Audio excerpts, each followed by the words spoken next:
This is the Lone Crater YouTube. We hope this video helps. In this video, I will explain how to replace a Hyundai Sonata headlight bulb. This is a straightforward task that you can easily do yourself, saving time and money. Before we begin, ensure your vehicle is off and parked safely. You will need a new H7 bulb, protective gloves, and possibly a flathead screwdriver for some models. Having these items ready makes the process much smoother. First, open your car's hood using the release lever inside the cabin, then secure it properly. Next, identify the back of the headlight assembly. You will see a round, black protective cap. Gently twist this cap counterclockwise about 1/4 turn to unlock it. Once unlocked, carefully pull the cap straight off to reveal the bulb and its wiring. This step provides access to the electrical components.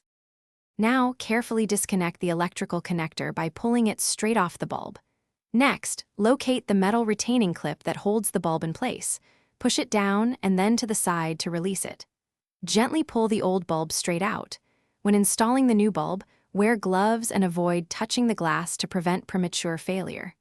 Align the bulb's tab with the slot, push it in, and secure the retaining clip. With the new bulb securely in place, reconnect the electrical connector firmly. Before putting everything back together, turn on your headlights to ensure the new bulb is working correctly. Once confirmed, carefully align the protective cap and twist it clockwise until it locks into position. Double-check that the cap is sealed to protect the bulb from moisture and debris. You've successfully replaced your headlight bulb. Thanks for watching. Consider subscribing if we helped you.